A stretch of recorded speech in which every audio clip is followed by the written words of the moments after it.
Racing isn't easy, but experiencing it is. iRacing puts you in the driver's seat with the industry's leading sim racing game. Drive on laser scan replicas of the greatest racing circuits from around the world. Go head-to-head against other drivers chosen by skill-based matchmaking to ensure competitive racing at every level. Compete across all your favorite series. In officially licensed cars, engineered to deliver the most accurate driving experience possible.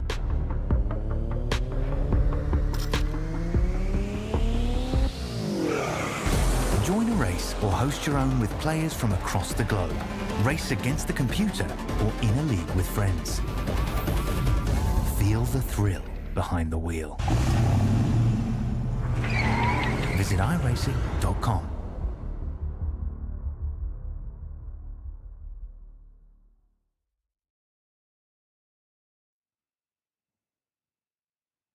Welcome to Ozicar Tin Top Cup, where we're pitting 3 different brands, 3 different makes, 3 different models against each other at Phillip Island Circuit. We'll see who comes out on top after 50 minutes of racing around Phillip Island Circuit and the compulsory pit stop.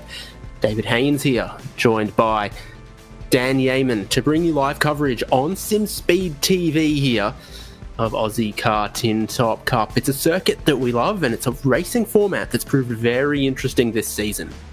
Sure has indeed, David. Things are looking a little more simple tonight from what I saw weather-wise, which is the real good twist we had at Tsukuba 2 weeks ago for round 4 of the season. But as we see here, zooming down to back in Australia after our, trip around Japan, it felt like for the opening part of things, and we come home, well, for me, it's about as close to home as we're getting in this season here, down on the southern coast and Victoria, but also across there on Phillip Island here at where else but the Phillip Island Grand Prix circuit. I mean, yeah, these kinds of cars, David, it's going to be very interesting to watch them tonight because they don't have the power, so how they utilize draft and how they go through the corners, because they don't have a ton of top speed there either, will be fascinating to watch with a longer race format like we have here in this series. Yeah, on beautiful Phillip Island, so say hello to the penguins, wave to your cousins in Tasmania. Make sure you stay on circuit through the southern loop, through Doohan Corner and the other super high-speed parts of this lap, including the final corner, including over Lukey Heights and braking into MG. Average speeds are high here, which means slipstreaming is really, really powerful here at Phillip Island. Yeah, 100% it will be, so that'll be the thing to be curious about. And then who can be brave on the brakes into, say, Southern Loop or Miller Corner or up over Lukey Heights into MG and just get a little bit of advantage there as well. Looks like they've just gone to the grid here, David, so a real quick recap here of what we've got coming up for us in terms of racing situation, which is 27 laps or 50 minutes around the island. A slight bit of balance of performance adjustment made this time out to try and slow down some of our faster cars when it comes to engine power. But let's go to the grid. And here's how they're lining up. And how about this, though? An all-MX-5 front row to kick things off here tonight. Yeah, John Merritt and Jamie Stovall up front in qualifying. That's Dan Stevens in the Renault Clio on third, with Sean Doyle fourth in the qualifying. And then Daniel Boswell and Tim Harris fifth and sixth in Toyota GR86s. Brody Shepherd is in seventh and Tony Baker in eighth. Again, Toyota GR86 has been the most common, most popular car. We'll see if it is the top performing one at the end of today. There's Cameron Edwards and Gavin Barber 9th and 10th. 11th, Adrian Duke. Ira Felberg, he has been a diehard for the Renault Clio, so he's still in that and qualified out at 12th place. And there's Elliot D and Trevor Hearn. We have Phil King and Nathan Verney 15th and 16th. Trevor Mortimer, Michael Cullen, Brendan Nealon, John Snell, Warren Henry, Craig Tilson, and Benjamin Wheeler completing this qualifying. What you're seeing is a handful of cars back here without qualifying times, and that means the tiebreaker is going to be their iRating, I think, for how they grid, unless it's their practice times. They're getting ready to go. It's Mazda MX-5s on the front, and they get away better than the Toyota GR86s. The GR86 is geared too tall for a standing start, so look at that. Ira Felberg ripping past multiple cars on his way down towards turn 1. It is a beautiful day on Phillip Island. 32 degrees Celsius on the track, 21 in the air, but 25 kilometres of wind blowing from the south. That's probably a pretty arctic breeze, and there's a bit of a squeeze through turn 1 there around the outside. Daniel Stevens is going to look to take the race lead in his turbocharged Renault Clio, pursued hotly by 2 Mazda MX-5s. Yeah, we just didn't get a chance to really go over it, but part of the balance performance tweaks in this series, engine power reductions for the Renault Clio and the Toyota GR86 once again. But well, as we're seeing here, these Renault Clios have got good punch, but based on the front row being all MX-5 and Merritt to the outside into Miller Corner for the first time. Look at them here, ducking, diving and weaving their way through the circuit here to try and get themselves a bit of racetrack to work with here tonight to get things underway. It is going to be plenty busy, but watch out for that. They're 5 86s in a row, I think, there from third on back. That'd be a Toyota GR 430 if I can do quick maths in my head. What we're absolutely seeing is that the punch out of the corners belongs to the Renault Clio. The speed down the straights belongs to the Mazda MX-5s, but the downforce, the slick tyres and the cornering performance belongs to the Toyota GR86. So in different parts of the straight, in different parts of the circuits, different parts of the corners, you're seeing advantages to different cars. The GR86s sweeping through the hay sheds and over Lukey Heights seem to have found their strength. But I think they'll drop back a little bit on the front straight. Once you get to full throttle, the other cars are in advantage. But through turn 2 and the other sweeping corners, I think that's the GR86's strong zone. Yeah, we've seen in this series for the most part so far that it does look best under brakes as they work their way up and over the hill here. End that last lap and down towards turn 1 once again here, and Stevens leading. Stovall and Merritt side by side between the two of MS5s to turn 1.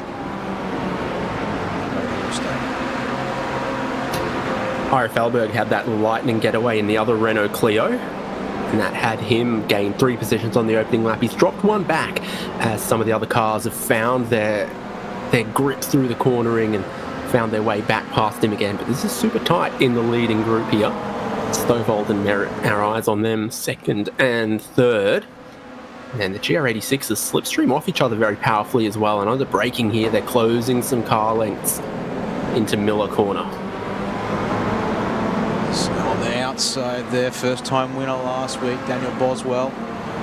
Just trying to hang on here in the back of this pack team. I mean, it's Tony Baker in the dark Holstrom Toyota 86 in the front. And now got Cameron Edwards to his inside as they make their way up out of Siberia towards the hay shed. It's going to be a drag race that will extend all the way to Lukey Heights here by the looks of things as they make their way up, and it will be Edwards who comes out in front. And so it's all in the dirt there. Ira Felberg's had a big problem. He'd gone off the road, spun back across the road. Oh, problems for Ira Felberg, and he's taken a couple with him there as well. Looks like Daniel Stevens dropping back as well. So from the lead of the race, he's gone back to 9th. What's his dramas? Jamie Stovall leads, John Merritt in 2nd, and Dan Stevens has gone from out front in the Renault Clio to back into 9th. Now Stovall leads the race. Troubles, yep.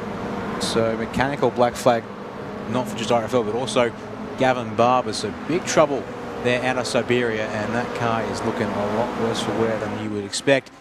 So 100% we'll be going to a replay here as soon as we can, David, as Tim Harris sets the fastest lap, and Adrian Duke will duck to the pit lane from towards the rear of the field to get his compulsory service ticked off now, nice and early in this one. And side by side for the lead, side by side between Harris and Doyle for the third as well. And these guys, scrap is definitely on here at this stage.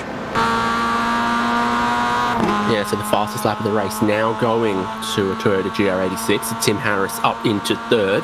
Doesn't hurt that these two really quick-looking MX-5s have been battling each other. They're going to battle each other again on the brakes here, keeping it side by side, keeping everyone else in touch. Stovall yields, John Merritt leads.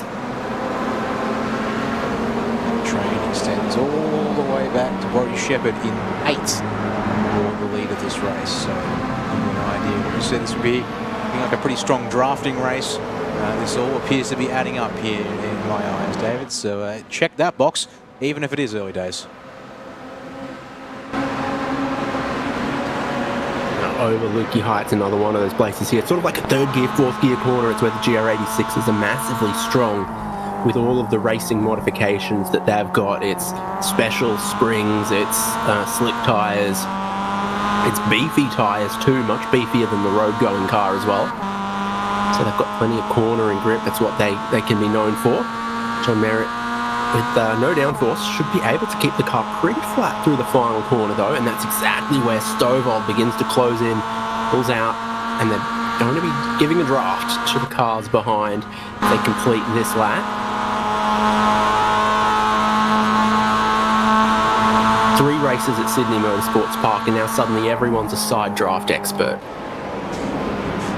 Get up close and make sure to steal the air off that rear quarter. Definitely seems to be a lesson learned, even if it's not one we often see applied here on the regular. So take them when you can get them for free, I'd say. And that's definitely one way to make your life a lot easier in the processes.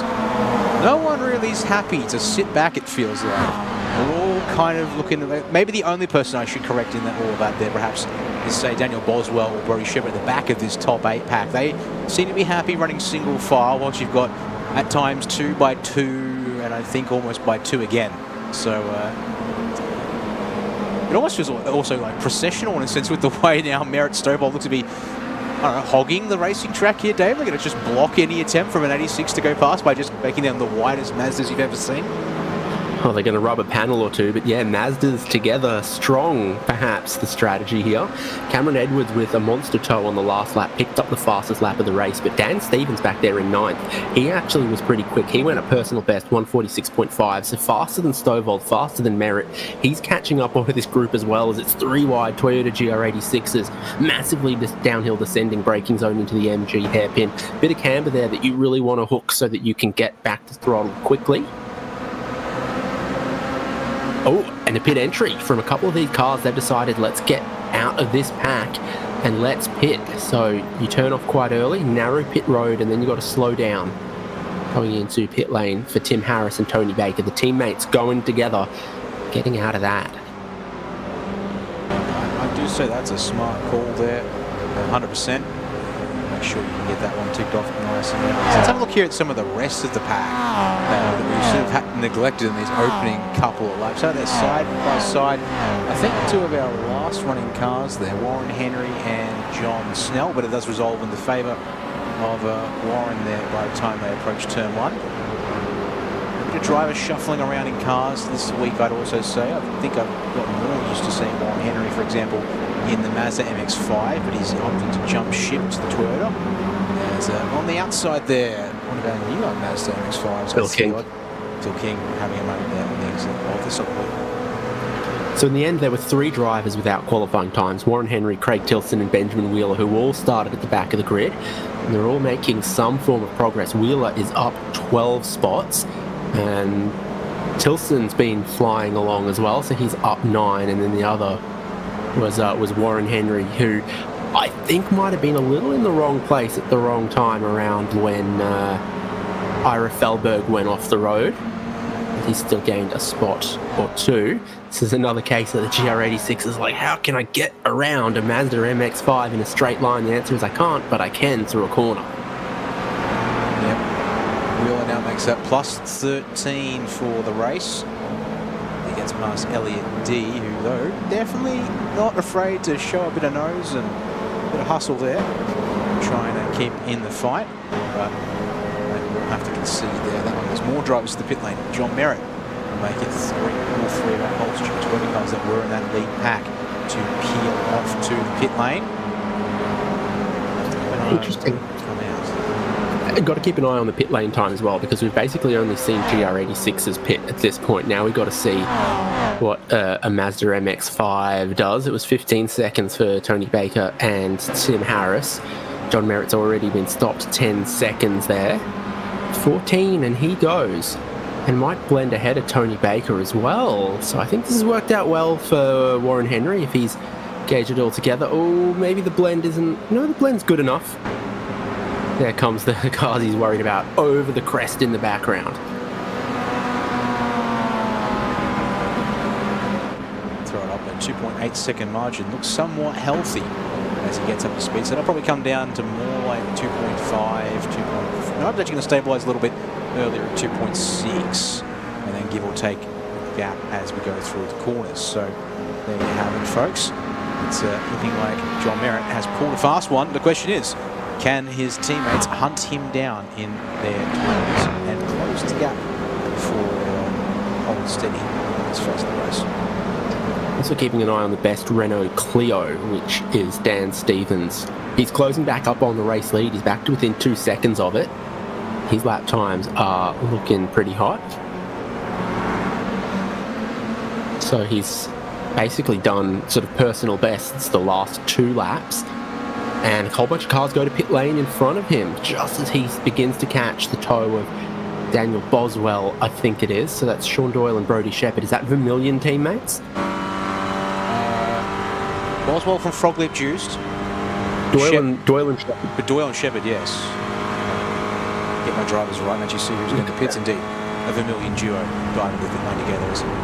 Here's the onboard from Dan Stevens, who now indeed has caught the back of Boswell, Edwards and Stovall, who remain at the front of this field.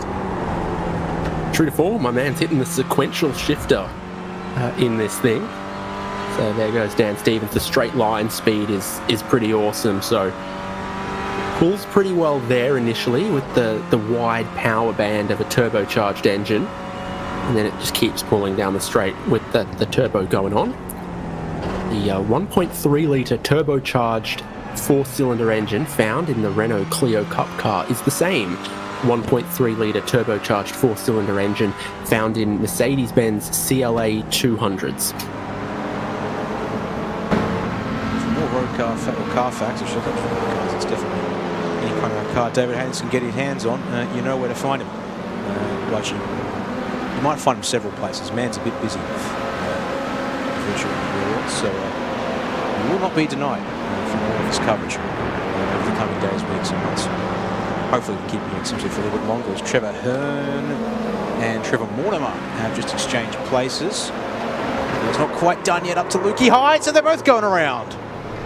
Bit of contact, both of them in the grass on the infield there, heading down, and here comes the next group of drivers, Wheeler and Verney, over the top of the hill. Contact has made a spin for both of these drivers. Cameron Edwards from second place is hitting the pit lane, so we're getting quite a lot of early stops today, it seems. So Jamie Stovall leads by a second from Daniel Boswell. Daniel Stevens brought that Renault Clio up into second place now as he's gone past Boswell. And we take another look there. The contacts between two GR86s over Lukey Heights. Yeah, once we get one more angle of that slightly more favourable of the incident. That one's not too bad. Wider on shot. That angle there suggests maybe Trevor Hearn's run a tiny bit wide and into the side of Mortimer. Long stop for Cam Edwards happening right now. No penalty, just a long pit stop for Cameron Edwards. So you have got John Merritt, who's made a 14-second stop ahead of everyone else who's pitted, which is Tim Harris, Tony Baker, Sean Doyle, Brodie Shepherd. Cameron Edwards is going to blend out behind those. Haven't seen anyone but Ira Felberg stop yet from a Renault Clio. Hearn and Mortimer are right back at it. Mortimer in front in yellow and black. Trevor Hearn in the very historical Toyota livery. As seen in rally cars, as seen in Japan touring cars, as seen rallying. Yeah. Mind you, I think that was the one car that didn't do all that much rallying in the moment there off Siberia. Mortimer has a bit of a rough run. Wheeler put it well inside the dirt, but it will be Trevor Hearn who maximises and gets ahead of the pair of them for now. We're just seeing on the timing town, Phil King and Michael Cullen exchange places as well, and Stevens up ahead past Boswell. So annoyingly, I almost have to say that we've got a pair of Daniels together at the moment and a pair of Trevors together. So I can't shorthand it and just say Trevor. I'm going to have to remember those use surnames. So this is one of each mark up top.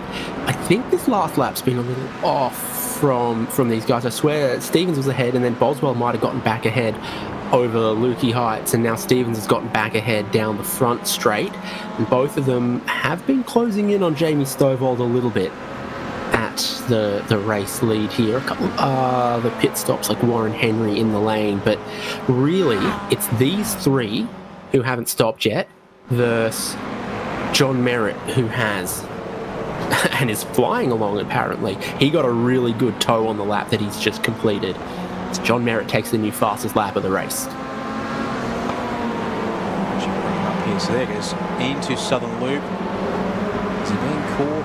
That's Brendan Neal, a teammate who hasn't stopped yet. And I think that's helped John Merritt set the fastest lap of the race, is that he caught the draft of his teammate who hasn't stopped yet. Now, also in behind Elliot D, although how much longer, I'm not so sure based on not much of an apex in sight, it looks like from that particular perspective for D. Although, hold up Merritt high through Siberia. And the cutback attempt is on. One's taken till Asia to Lukey Heights. Which one do we think it's happening at, David? I think Lukey Heights into MG. He seals this in. Dan Stevens is going for pit lane from inside of that top three. So he's going to try to blend in front of John Merritt. Merritt's been flying along, except for that little hiccup just now with the traffic. And Stevens had dropped back a little bit, and we've seen the Renault Clio stops be a little longer than some of the others as well. Stevens might have enough car pace to make up for it. I think with a little tow, which he hasn't had, Stevens would have the fastest lap of the race. So we'll see. 15 seconds of service already done for Stevens. It's still ongoing. In 19 seconds. So 5 seconds longer than John Merritt, who's already gone, and these GR86s that are already gone.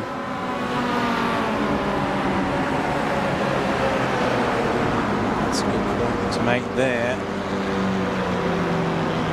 It's a bit difficult to get the balance of performance right for the cars. There's also apparently a bit of variation in the pit stops too, so keep it in mind as Stevens now do. On lap 10 of 27 in this race, and fresher tyres at least at one end of his car underneath him. I hope he hasn't spent that time in the pits getting tyres. He didn't explicitly need to change.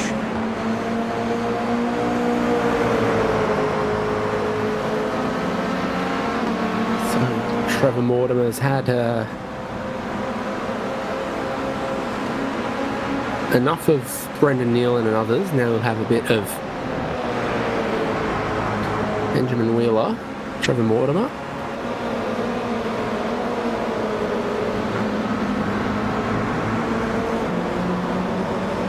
Wheeler working his way up through the field after starting basically back of the grid. So he's running long while a lot of other drivers have stopped already. There's pit entry just as they go past it, staying out one more time. James Stovall and Daniel Boswell a tenth of a second apart, less than a tenth of a second apart at points. In the race lead further up the road as well.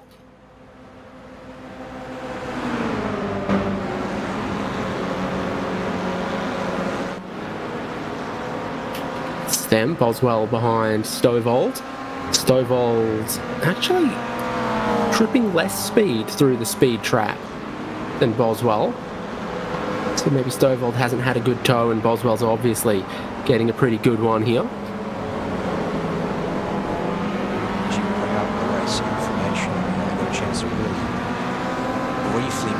Because as we said, trying to get these three different cars somewhat comparable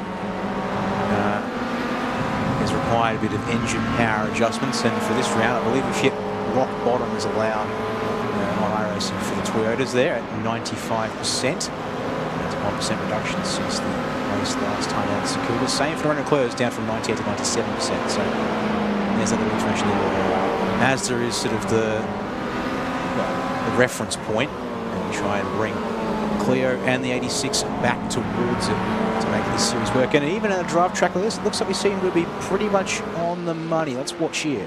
Down the start finish straight for what we get this time by.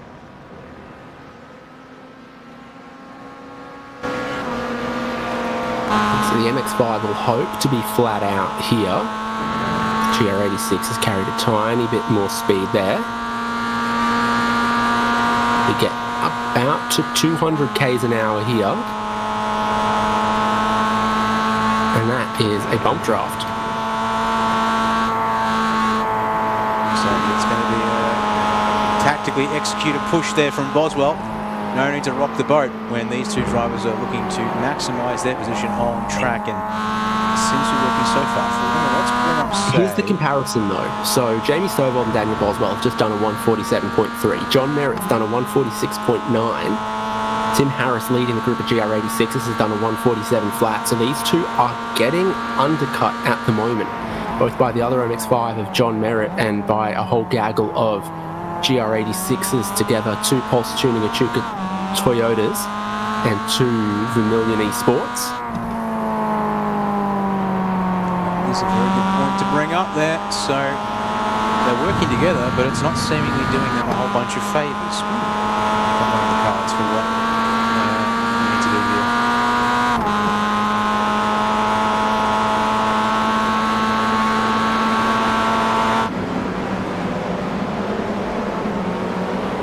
Merritt's still on the march.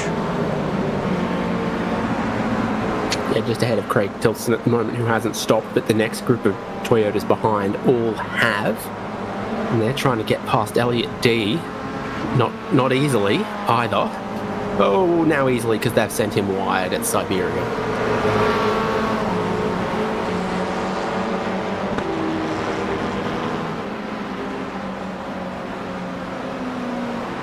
at that one there, you mentioned.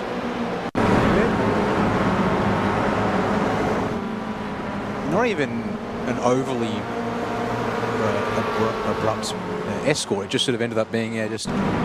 So let's see here. So Tim Harris, yep, around the outside at Miller, and then inside is wide open for Tony Baker. Takes it.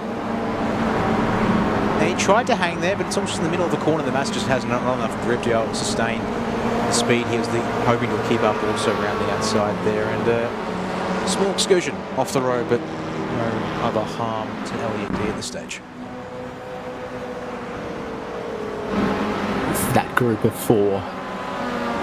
And it's going to have a little bit of a shake-up here as Sean Doyle looks down the inside of turn 1. You need to get all the way clear before the track goes the other way to the left hand at turn 2 Southern Loop, and he does that. So he's looking to get some of the Vermilion guys a tiny bit further up if he can here.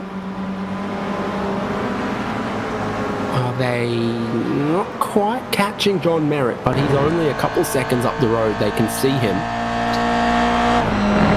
He's going to be one of their key rivals, and we've seen the amount of time that he has been taking out of Daniel Boswell and Jamie Stovall, where Daniel Boswell now leads the race. Here's another Vermilion Esports, little dive, and contact and spin. Shepherd, the car that goes around, is just stay here for a second with Tim Harris trying to fend off Sean Doyle through Siberia. Let's see it. Looking racy, and Sean trying to glue himself to the rear bumper of Harris, it seems.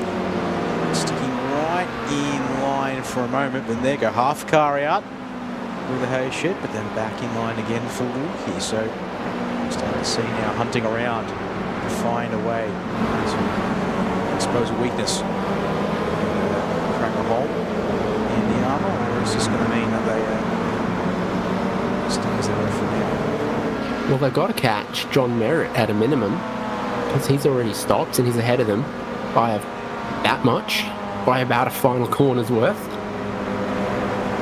He's catching a few cars that have yet to stop, like John Snell, Michael Cullen and Phil King.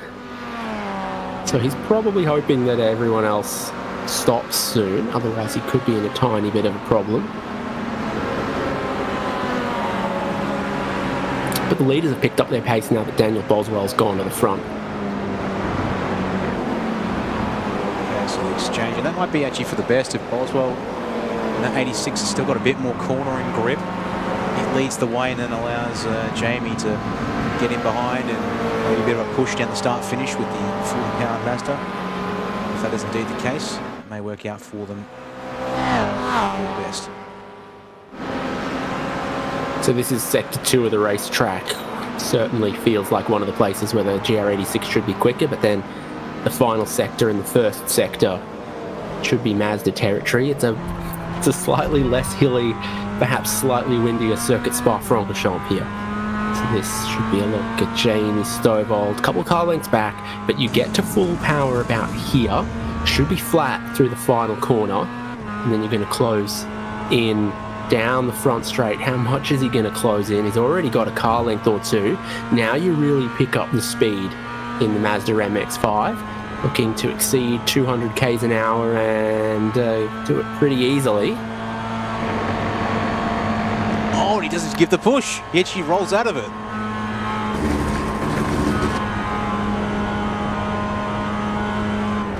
Sean Doyle's ended up in the fence hard while that was happening. So it's all falling apart in the battle amongst the other GR86s.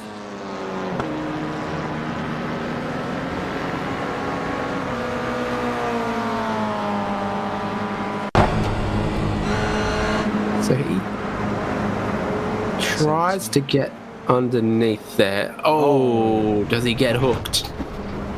That did look a bit of a hook to me. Find another replay angle to confirm that, though. I love the chopper. That's a fair point.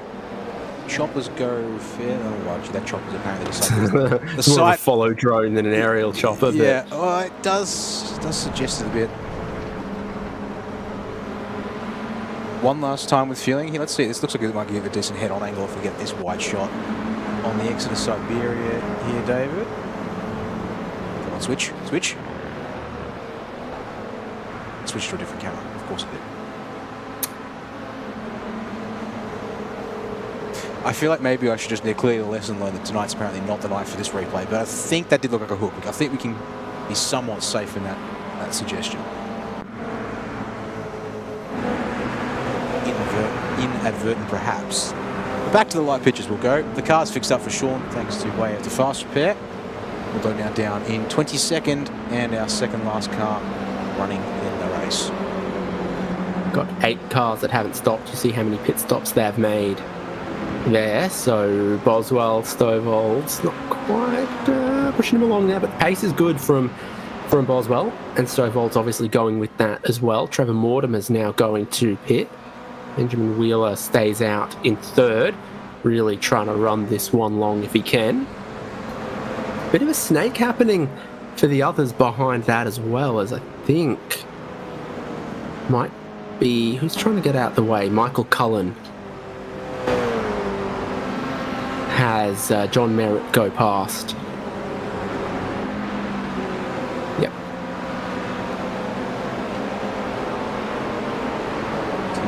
Charge does Merritt. 4th place now. Still about the same time. In fact, let's bring up here the gap to the leader now.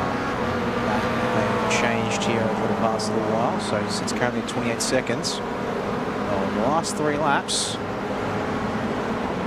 going John's way, but not by a huge amount.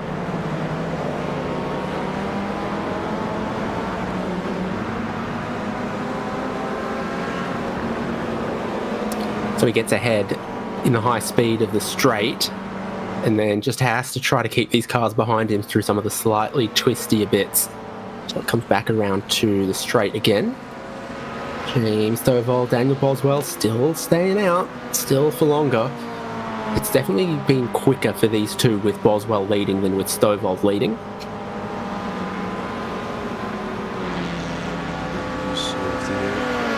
Situation at hand then. Is that a push? That looks like a decent push there from Jamie. Turn 1 this time round. So just looking to see where the battles are. Well, battle perhaps, but Craig Tilson does actually still owe us a pit stop though in this race. But has got Tony Baker for company here through the last turn. Tony to the inside. We might just have this one sorted out as we make the run to turn 1. Okay.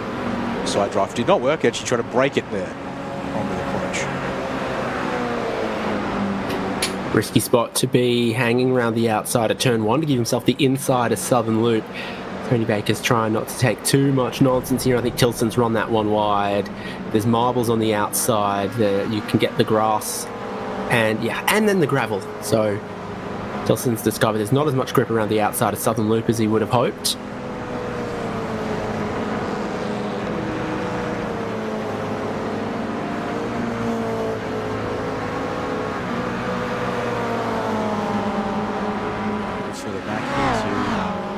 Adrian Duke, Cameron Edwards, Elliot D together on track at the moment as well, now catching the recovering Tilson. Elliot is the lowest pit stop there in that Mazda. So can't hang here Leaders forever. Coming in.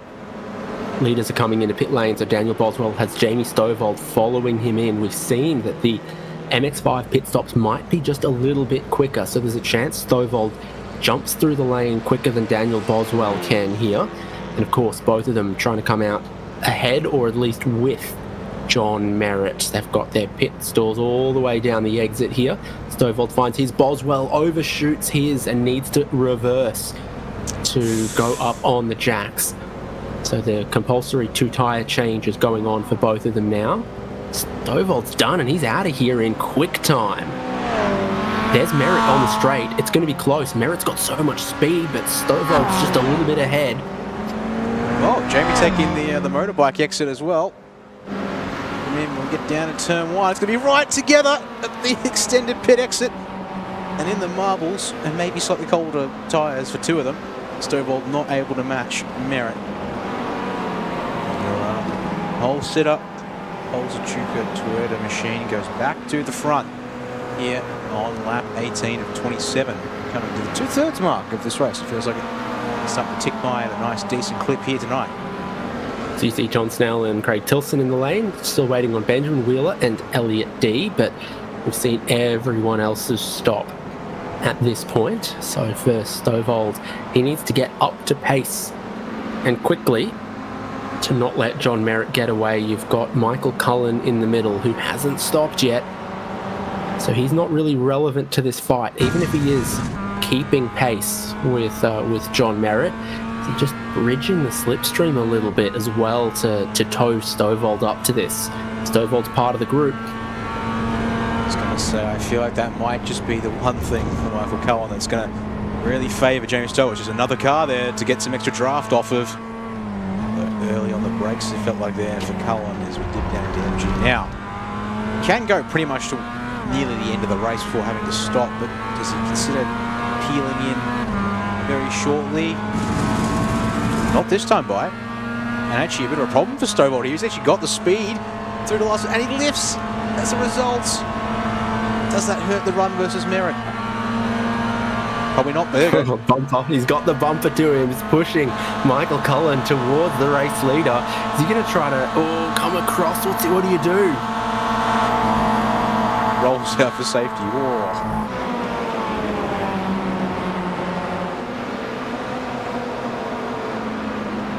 Looks like Cullen's going to stay in the middle between John Merritt and Jamie Stovald. There comes the next group of GR86s. Tony Baker, Daniel Boswell, Tim Harris. They've all stopped. Boswell's come out in the middle of that group despite his long lane time. And now I think Stovald's going to get ahead of Cullen. A bit of a helping hand there as well, just to sort of say, yeah, look, maybe I shouldn't be in this at all, though. Proceeds to almost run off the road on the outside, and it makes you wonder how close he might be to collecting Stovald's left rear corner. Thankfully, doesn't change things there as Boswell through on Harris, who then, on Baker, apologies, who lets Harris through as well with a bit of a scruffy exit, it looked like, from the Miller corner. Can the juice machine do here tonight? He's already starting to make a car length on Harris, but 5 seconds off the back bumper of Michael Cullen out the road in fourth place. Famously, this is a racetrack that hammers your right-hand side tyres pretty hard. So if I was taking 2, that's probably the 2 that I would take at my stop. I think that's where John Merritt's fastest lap of the race came from, is heaps of right-hand side grip. Now, Jamie Stovald will have that. Daniel Boswell will have that. So the pressure is certainly on. I wonder what we see here. Tiny lift, tiny chance of a bump draft here between Merritt and Stovald, and yeah, it's a pretty solid bump down the pit straight. Myers not afraid to get into the bump and draft now, which is generally speaking something is good to see. they work their way turn 1.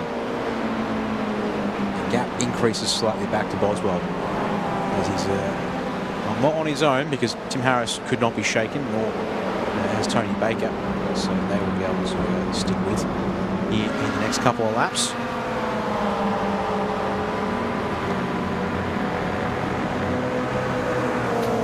Lap from Boswell. Elliott D stops, just leaving Benjamin Wheeler and Michael Cullen yet to stop now. Last lap was good from Boswell, though a little bit quicker than the leaders as they had to deal with Michael Cullen. We'll see with all the bump drafting now if Stovall and Merritt can pick up a little bit of pace. What Boswell needs is the 2 guys behind to bump him, but I don't think it's going to happen.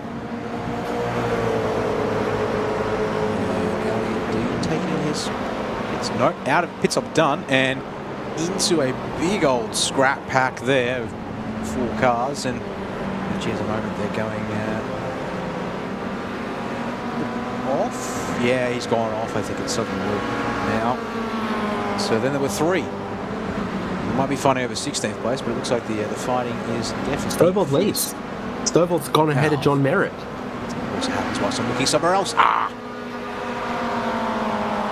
I couldn't tell you where, but I think Merritt was a little wide through Southern Loop the lap previously. Maybe he's beginning to struggle with the grip a little bit.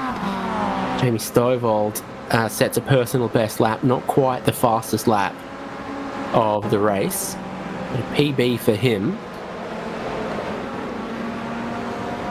Here's where he did it. Down towards Miller. Off of the Southern Loop. That looks a whole lot like John Merritt just pulling aside, doesn't it? Yeah, it sure does. But the fact we get to the Miller corner and James Stovall's ahead definitely suggests cat and mouse games coming out now from our top 2, who are now indeed our top 2 on the road, with Ben Wheeler actually falling in behind despite. So our 286 is there, still out of sequence, needing to pay the debt that is the pit stop. Now, this will be interesting to watch. No slipstream in front. 7 to go when they cross the line at the start of this one, so it'll be 6 when they get to the line again here. And you can make the most of this to finish off tonight's race.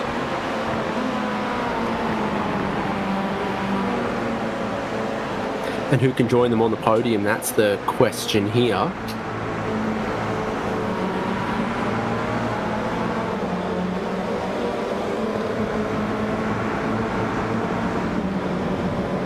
Between Daniel Boswell, Tim Harris and Tony Baker.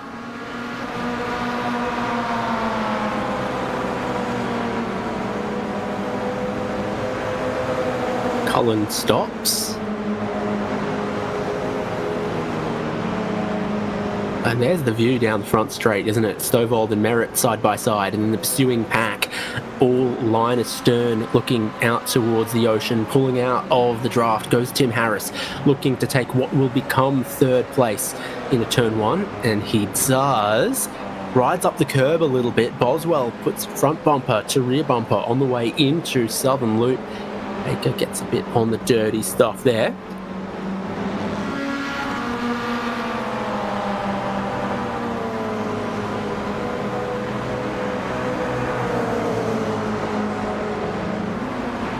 It's the long way around the sweeping left-hander, but it gives you the inside for the braking zone for the hairpin. Boswell holding off Tony Baker, now sandwiched between the teammates from Pulse Tuning Echuca Toyota.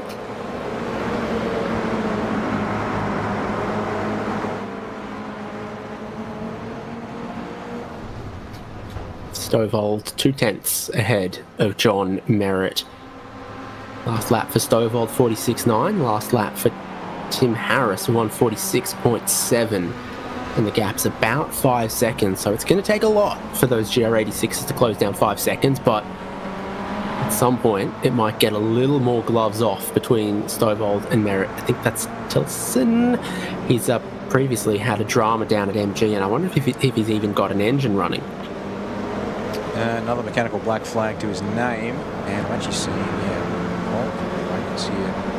Unfortunately, it is got an engine going. Okay, so let's see that it's already looking quite rough on the... Yeah, 3 corners earlier, the front right is already down. So the front right's down at Miller, and then he comes to a stop over at MG. It's how far? There's multiple flags on lap 21. I'm just trying to see if I can find the very first one. The answer is apparently not easily. Boswell Harris are going at it. Oh, can I find this one last moment here? This will be it, I think. Coming up in a second. Oh, it's Phil King going around and crunch.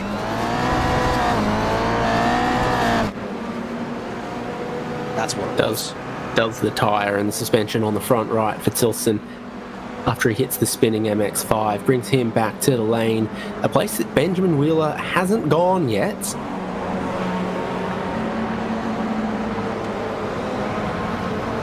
Everyone else has, including the 2 MX-5s leading the way and the Toyota GR86s fighting to stand on the podium. Daniel Boswell versus Tim Harris versus Tony Baker. Stevens, we haven't talked a whole lot about Dan Stevens in the back half of this race, to be honest, and I think that without that mistake, the Renault Clio might have been able to be competitive. He's only 9 seconds behind the race lead, but pit stop time for the Clio isn't super competitive. Maybe the tyre life isn't as competitive as the GR86 and some of the other ones. Here looking back at Brodie Shepherd and the Familiar Motorsports GR86. Merritt and Stovall switching places though for the lead. Yeah, towards turn 1. Stovall's got the inside. Merritt had his nose slightly in front but rolls out of it. So this is what he's doing. He's taking a run and then seeing where it gets him. And this is one of those tracks, I think, if you're a car length back through the final corner, it's photo finish at the line territory for Mazda MX-5s. There's Tim Harris with Tony Baker getting ahead of Daniel Boswell as they box him out through the southern loop. Doing a little bit of teamwork, bully tactics back there.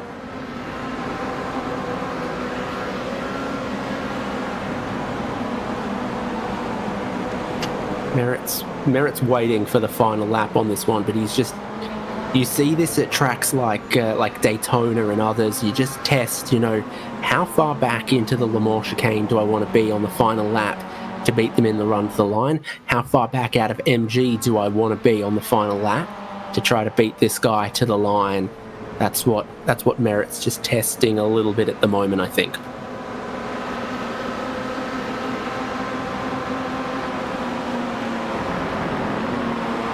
Yeah, that would make sense. Definitely want to be getting an idea of what's going to happen here with all the racing. There's a series of spin for Harris. Oh no! Spins out of a podium position. Coming out of MG by the looks of things. So Tony Baker and Daniel Boswell will be gloves on to fight out for the final podium spot as Ben Wheeler pits. This is what happens to Tim Harris. He's leading the group. Oh, he just gets the rear tyre on the wrong side of the curb. Finds that there's nowhere near enough grip on the AstroTurf and the matted whatever it is. He just steps the wrong side of the curb and spins himself around.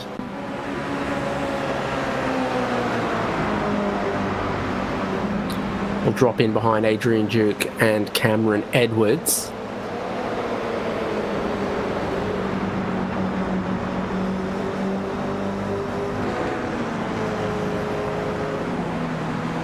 This is the tiny gap that separates first from second, and the tiny gap that separates third from fourth as Tony Baker diving down the inside of Daniel Boswell, pushing the wide a little bit on the exit.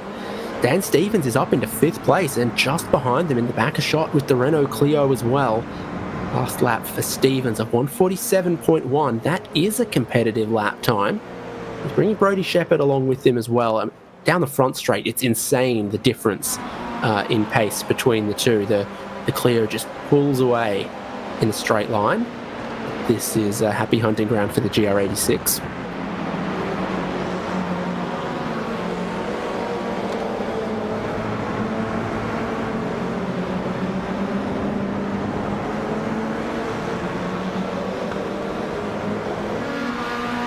Two laps to go. The leaders are coming across the start-finish line just a tenth of a second apart.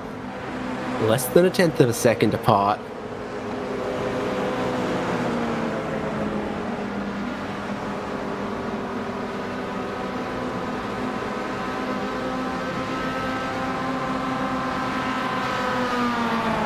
John Merritt absolutely is waiting for a moment, for something, either on this penultimate lap or on the very, very final lap.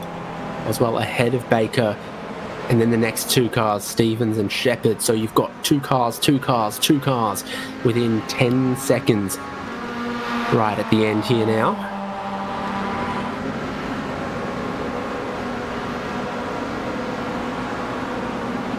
Merritt shows a tiny bit of nose to the inside of Miller Corner, but I don't think he was entirely serious about it. Backwards from the race leader.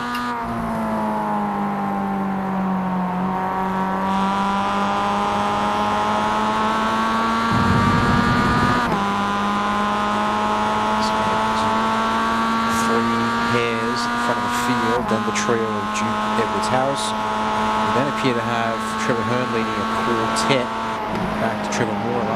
And just real quickly, moving down the order, we've got these three drivers here. Sean Doyle ahead of John Snell, Elliot D. Elbows out, and if they're not careful, Warren Henry will join the fray as well.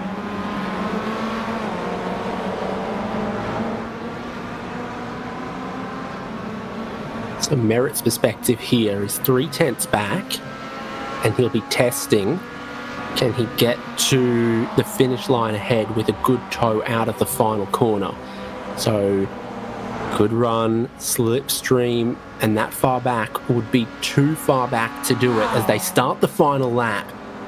John Merritt's got to find a way to get ahead. It could be into Southern Loop as he looks around the outside of turn one. He pushes Jamie Stovall to a defensive position. It's going to be Mazda MX-5 versus Mazda MX-5 to try to take the win in Ozicar Tin Top Cup at Phillip Island. The Toyota GR86s are battling behind. It's a Renault Clio in fifth. Stovall has the upper hand just for the moment. Still a couple of good braking zone opportunities for John Merritt to try to get ahead. Down into Miller Corner and down into MG, he's close enough to force Jamie Stovall into a super defensive position, then rolls out of it. I am quite surprised what I'm seeing from John Merritt here. I thought he might be able to get ahead there and be able to keep it on this final lap. Nose to nose between Boswell and Baker behind as well. Boswell gets just back in front and into a podium position. Stan Stevens slides out wide there in the Renault Clio. The two opportunities left for John Merritt to win is to dive down the inside of MG or to get a massive, monumental run out of the final corner and beat Jamie Stovall to the checkered flag on the pit straight. This is opportunity number one. Over the crest of the hill, looking to the inside. Stovall's got it halfway covered. Merritt can't do it easy. He's right back. Does he drop a tiny bit further back here or remain close? By about here, you get to full throttle and you won't lift until the checkered flag. Picking up speed, picking up the slipstreams through the final corner here, trying to maintain grip on aging tyres, and Merritt's super close. Stovall's trying to stand him up in the middle of the corner, and they'll go side by side, but John Merritt out of the final corner with a door bang will get his nose ahead and take the Ozicar Tin Top Cup race from Phillip Island. Oh, how's that for a drag run to the finish? A couple of them, because Tony Baker beats Daniel Boswell. Daniel Stevens just stays ahead of Brody Shepherd, and Adrian Duke's going to be ahead of Cameron Edwards and Tim Harris. This is always what Phillip Island does in cars like these. It's massively high speed, massively slipstreaming, massively close.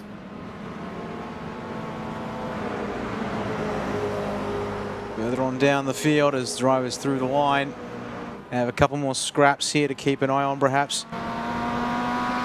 Hearn and Michael Cullen, and it will be Trevor Hearn, I think, they're here. Yes, Were it they does on the same update. lap? They were.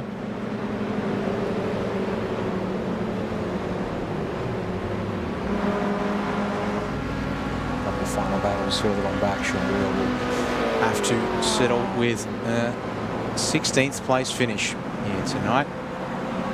Wrap things up, but by 0.04 of a second, John Merritt claimed himself another race win here in the Ozicar Tin Top Cup for this season. Looking very nice indeed for him as we continue this march onwards. And with that, everyone's across the line. The results will now be official, and we can now bring them up here on screen for you all. Interesting to see John Merritt, the only one of his teammates to make the swap from the Toyota GR86 to the Mazda MX-5, and it pays off incredibly handsomely for him as he takes the win. 0.039 of a second. So what, 1,000th of a second more than Cam Waters ahead of Jamie Stovall, and then Tony Baker, Daniel Boswell side by side for them. Dan Stevens, Brodie Shepherd near enough to side by side for those two. Adrian Duke, Cameron Edwards, Tim Harrison, Gavin Barber completing the top 10. Benjamin Wheeler came from the very, very back of the grid. Late stop, I don't know if it was the right strategy for him as he ended up 11th, doing a really long stint on some potentially aging tyres. Trevor Hearn, Michael Cullen, Nathan Verney, Trevor Mortimer, Sean Doyle, Elliot D, John Snell, Warren Henry and Brendan Nealon as the 20. Did Ira Feldberg stay on the lead lap? You know what? He did. As Phil King went one lap down, and Craig Tilson might have almost been a retirement with the big suspension damage that he picked up after his compulsory pit stop. Might have made things difficult for him.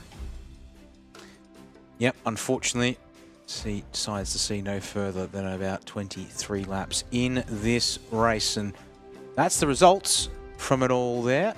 So with that, now turn our attention to having a chat with a couple of our guys here.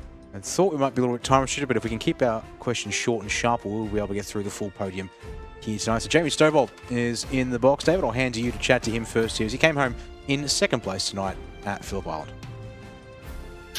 Cracking scrap there, Jamie, and it looks like at Phillip Island the MX-5 was the car to have, but was not going to be easy.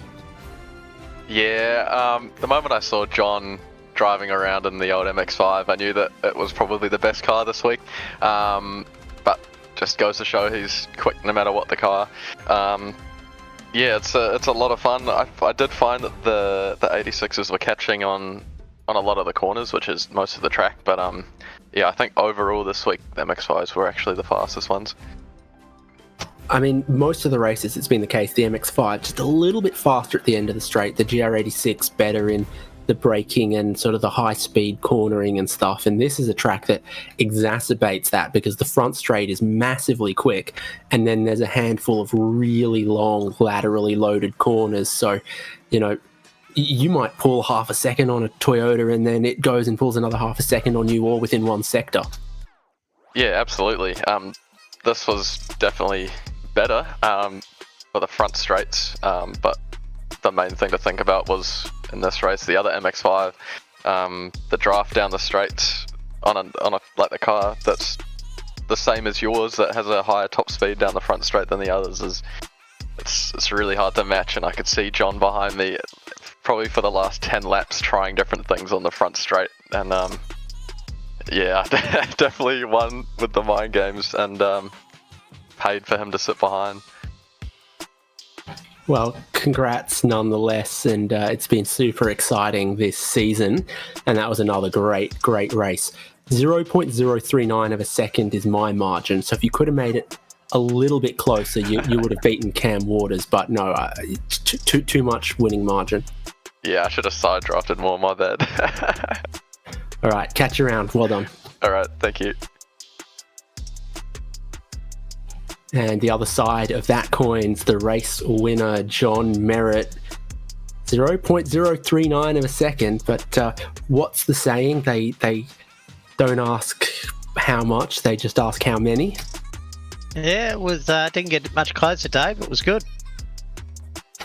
And the swap to the MX-5, I mean, This is a circuit that is really high average speed, but a lot of that average speed is in the corners where the GR86 is strong. Yeah, there was certainly some spots the 86 was stronger over Lukey Heights and probably into turn 2.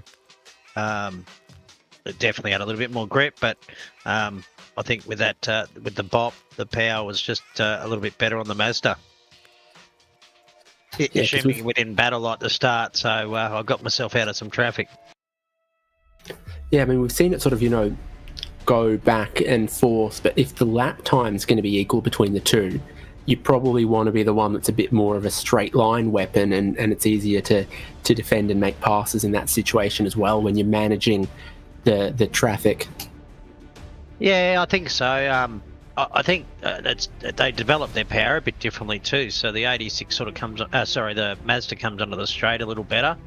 But the 86 is certainly not so bad on the top end, down the end of the straight. So just at least in the few laps I did in each. So.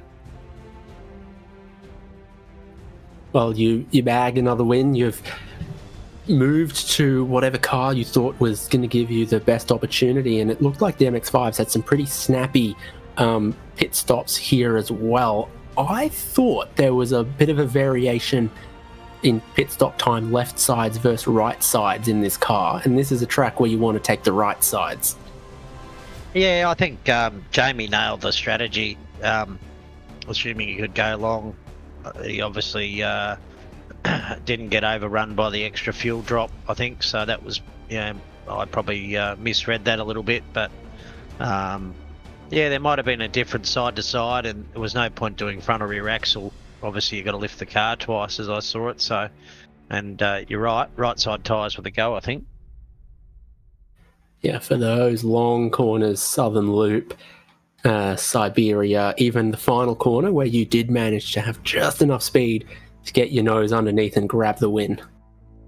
Yeah, I sort of debated, do you do it earlier in the lap, but I just thought, and Jamie did everything he possibly could. He did a great race. He sort of tried to slow me a little bit down into the run onto the straight, which is fair. I just thought, you've sort of got enough. I'd probably show him my hand for a few laps, just testing the theory. And a cyclone coming, John. If you were going to put a snorkel on a Hilux, who would do it for you? Oh, you'd have to go to a Chukatada. On that, Mr. Baker sends his apologies. He couldn't join. He had an emergency to run off to, so or wifely duties. So he just said thanks to a Chukatada for all the GR86 parts and Pulse for the wonderful engine. Stellar, John. Congrats on the win, and we'll see plenty more of you on SimSpeed TV, no doubt. Thanks, Dave. Appreciate it. And for Ozicar Tin Top Cup, that'll about wrap it up. But obviously, John delivering the message on behalf of third place Tony Baker and in support of the team. Thanks so much for joining us on SimSpeed TV for Ozicar Tin Top Cup. It rolls on to one final race, and could be anywhere better than Mount Panorama Circuit. You'll see that live on the 17th here on SimSpeed TV. Daniel Yeaman, what else might people see on SimSpeed TV? Oh, there's a few things on indeed, and in fact, well, as soon as I press the end button, they'll be pressing the start button once again, as we've had for the past 10 weeks, and make it 11 tonight. The iRacing Supercars Series Australian server time slot, which kicks off for drivers in 10 minutes time. We'll be kicking off very shortly here once we basically end this one here and restart. You can join me on production with Jake Sperry and Brady Baldwin on the commentary as the drivers in the V8 head to Sandown International Motor Raceway for this week's racing action. David.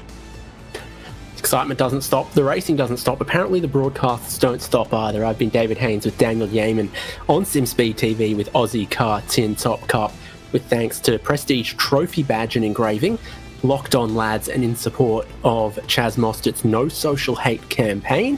We say goodbye to Phillip Island, and we'll see you either in 2 weeks' time at Mount Panorama or in a couple of minutes at Sandown.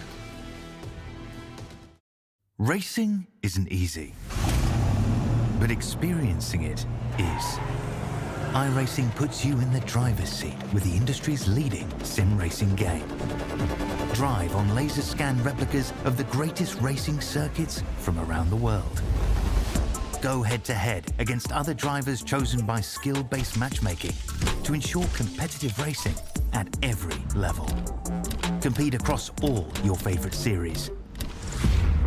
In officially licensed cars, engineered to deliver the most accurate driving experience possible.